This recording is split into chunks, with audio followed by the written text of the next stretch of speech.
Coronavirus United States, March 10, 2020.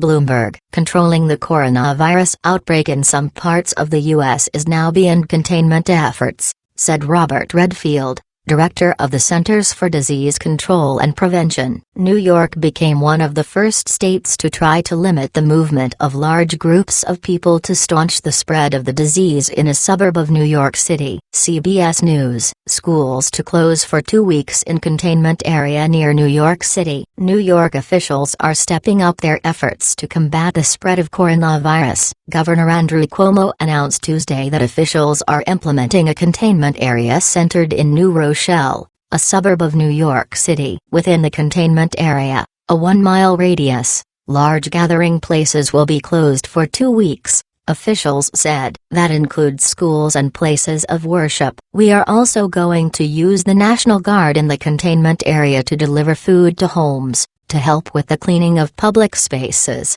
Cuomo said. He said a temporary coronavirus testing facility will be set up within the zone. There are now 173 coronavirus cases in New York State, 108 of them in Westchester County, which is home to New Rochelle. In total across the U.S. there were 791 COVID-19 cases as of Tuesday, according to Johns Hopkins University. Meanwhile, Italians woke up to the most severe restrictions on their everyday lives since World War II, as the number of cases globally continued to climb. As of Tuesday afternoon there have been at least 116,000 cases worldwide, while 64,000 people have recovered. More than 4,000 have died. In Italy, which has the largest outbreak outside China, all 60 million people were under travel restrictions. Public gatherings and public sports events were cancelled, and Prime Minister Giuseppe Conte told his people to stay home. He called it Italy's darkest hour. Monday was the worst day on Wall Street since the financial collapse in 2008,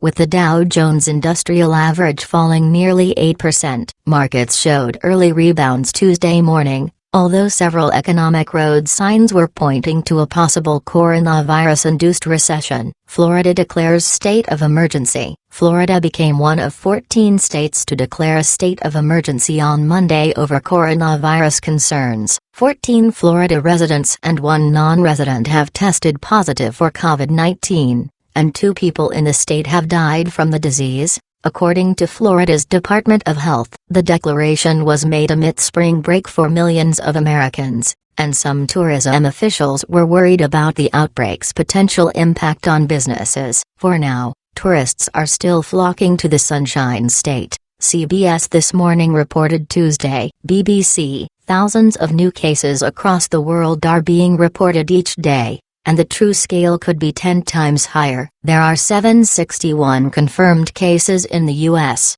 77 in Canada. 27 people have died in the U.S. due to the virus and 1 person has died in Canada. 33 new cases of COVID-19 were reported in a single weekend at the end of February. Officials say risk remains low for the general U.S. public, but this could change. California Governor Gavin Newsom declared a state of emergency on Wednesday after the first reported death from coronavirus in his state. A cruise ship carrying 3,500 people has docked in California as tests for coronavirus are being carried out on dozens of passengers and crew members. 1 passenger died and at least 4 others became infected on a previous leg of the voyage, a round trip from San Francisco to Mexico. How prepared is the U.S.? President Donald Trump has claimed the situation is well under control, while officials at the Centers for Disease Control, CDC, warn the virus will spread and may severely disrupt daily life. On 6 March, the president signed an $8.3 billion, £6.4 billion, emergency funding bill to develop a vaccine and help states combat the virus. Concerns have deepened amid the sharp rise in the number of cases reported in the first week of March. 9 new infections were disclosed Wednesday in New York, along with 12 additional patients in Washington. New Jersey and Tennessee have also reported their first cases of coronavirus. An anonymous whistleblower at the Department of Health and Human Services has complained that government workers interacting with quarantined Americans were not provided with proper safety gear. and were allowed to come and go from the secure zone freely. U.S. Health Chief Alex Azar has denied the allegations.